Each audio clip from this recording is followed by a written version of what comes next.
O segundo livro dos Reis, capítulo 23. O rei Josias ordenou que todas as autoridades de Judá e de Jerusalém se reunissem com ele. E eles foram todos juntos até o templo, acompanhados pelos sacerdotes, pelos profetas e por todo o resto do povo, tanto os mais importantes como os mais humildes. Então o rei leu diante deles todo o livro da aliança que havia sido achado no templo. Ele ficou perto da coluna real, em pé, e fez com Deus, o Senhor, uma aliança pela qual eles lhe obedeceriam e guardariam as suas leis e mandamentos com todo o coração e com toda a alma. E também cumpririam tudo o que a aliança mandava fazer, como estava escrito no livro. E todo o povo prometeu cumprir a aliança.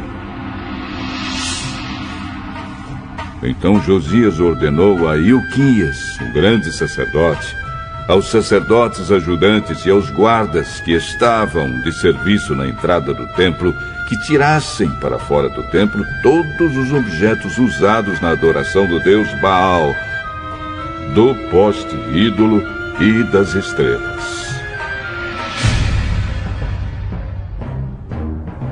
O rei queimou todos esses objetos fora da cidade, perto do vale do Cedron, e mandou que levassem as cinzas para Betel.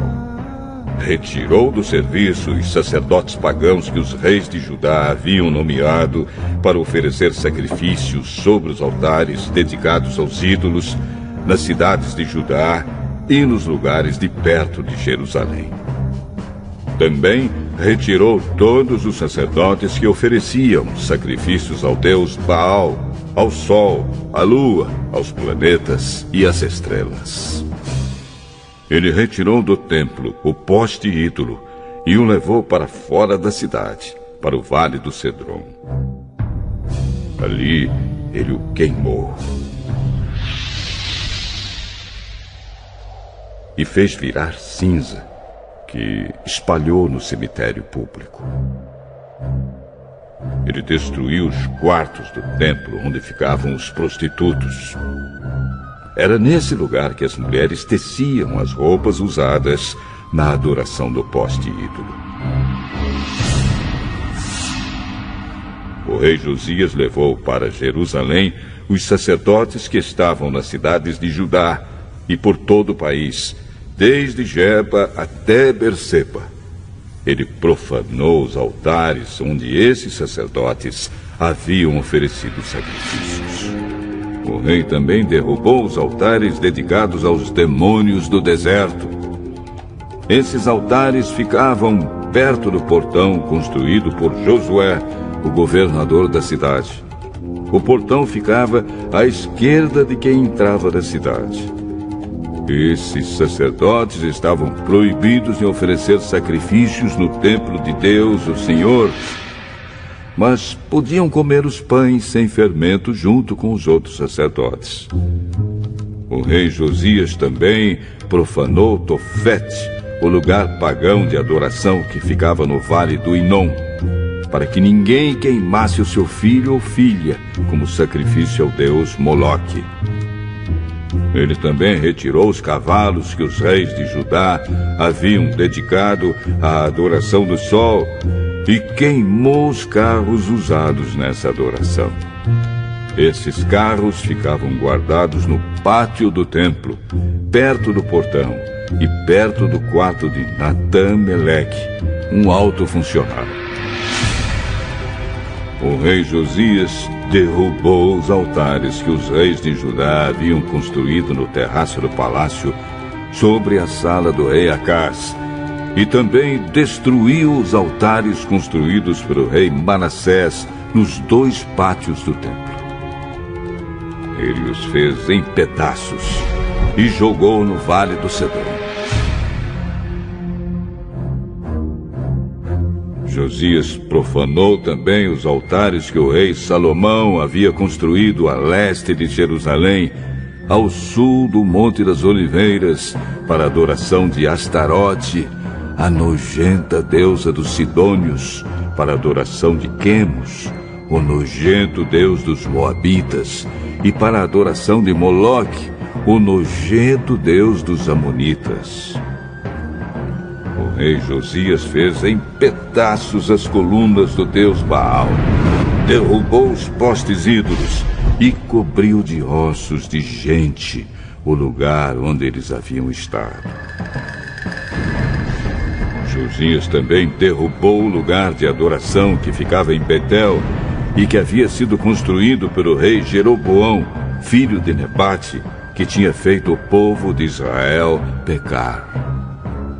Josias derrubou o altar, quebrou as suas pedras em pedaços e as esmigalhou até virar em pó.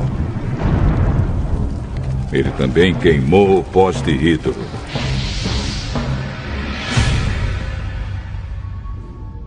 Então Josias olhou ao redor e viu algumas sepulturas ali no morro. Mandou que tirassem delas os ossos e os queimou sobre o altar. Dessa maneira, ele profanou o altar, fazendo aquilo que o profeta tinha dito que ia acontecer. Isso há muito tempo, quando o rei Jeroboão estava perto do altar durante uma festa. O rei Josias olhou em redor e viu a sepultura do profeta que havia feito aquela profecia. Então perguntou: Que sepultura é esta? O povo de Betel respondeu: É a sepultura do profeta que veio de Judá e profetizou as coisas que o Senhor acabou de fazer com esse altar. Deixem a sepultura como está. Não mexam nos ossos dele. E assim os ossos daquele profeta ficaram junto com os ossos do profeta que tinha vindo de Samaria. Em todas as cidades de Israel, Josias derrubou todos os lugares pagãos de adoração que haviam sido construídos pelos reis de Israel e que haviam provocado a ira do Senhor.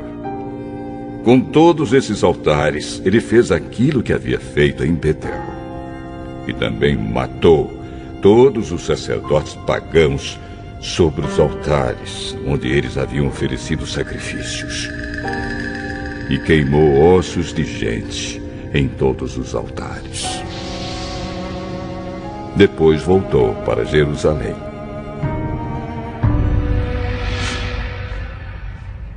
O rei Josias ordenou que todo o povo comemorasse a festa da Páscoa em honra do Senhor, o Deus deles, conforme estava escrito no livro da aliança. Desde a época em que os juízes governavam o país, nunca havia sido feita uma festa da Páscoa como essa, por nenhum dos reis de Israel ou de Judá. Foi no ano 18 do reinado de Josias que essa Páscoa foi festejada em Jerusalém em honra de Deus, o Senhor. A fim de cumprir as leis escritas no livro que Ilquias, o grande sacerdote, havia achado no templo, o rei Josias retirou de Jerusalém e do resto de Judá todos os médiuns e adivinhos, e todos os deuses do lar, os ídolos e todos os outros objetos de adoração pagã. Não houve antes nenhum rei como ele, que servisse a Deus, o Senhor, com todo o seu coração, mente e força, obedecendo a toda a lei de Moisés. E depois, nunca houve outro rei igual a ele. Mas a ira terrível do Senhor havia sido provocada contra Judá por causa das coisas que o rei Manassés havia feito. E essa ira ainda não havia passado. O Senhor disse: Eu farei com Judá o mesmo que fiz com Israel. Expulsarei da minha presença o povo de Judá e rejeitarei Jerusalém, a cidade que escolhi, e o templo, o lugar onde eu disse que seria adorado. Todas as outras coisas que o rei Josias fez estão escritas na história dos reis de Judá. Durante o reinado de Josias, Faraó Neco, rei do Egito, levou seu exército até o rio Eufrates para ajudar o rei da Assíria. O rei Josias saiu para lutar contra o rei Neco em Megido e foi morto em batalha. Os seus oficiais puseram o corpo dele num carro de guerra e o levaram de volta para Jerusalém, onde foi sepultado no seu túmulo. O povo de Judá escolheu Joacás, filho de Josias, e o ungiu como rei em lugar do seu pai. Joacás tinha 23 anos de idade quando se tornou rei de Judá. Ele governou 3 meses em Jerusalém. A mãe dele se chamava Amutal e era filha de Jeremias, da cidade de Líbina. Seguindo o exemplo dos seus antepassados, Joacás fez coisas erradas que não agradam a Deus, o Senhor. O seu reinado acabou quando o rei Neco mandou prendê-lo em Ribla, na terra de Ramate, e obrigou o povo de Judá a entregar 3.400 quilos de prata e 34 quilos de ouro. Faraó Neco pôs Eliaquim, filho de Josias, como rei de Judá, no lugar de Josias, o seu pai, e mudou o nome dele para Jeoaquim. Joacás foi levado pelo rei Neco para o Egito e morreu ali. O rei Jeoaquim cobrou do povo um imposto de acordo com as posses deles, a fim de juntar a prata e o ouro necessários para pagar o que o rei do Egito havia exigido. Jeoaquim tinha 25 anos de idade quando se tornou rei de Judá. Ele governou 11 anos em Jerusalém. A mãe dele se chamava Zebida e era filha de Pedaías, da cidade de Ruma. Seguindo o exemplo dos seus antepassados, Jeoaquim fez coisas erradas que não agradam a Deus, o Senhor.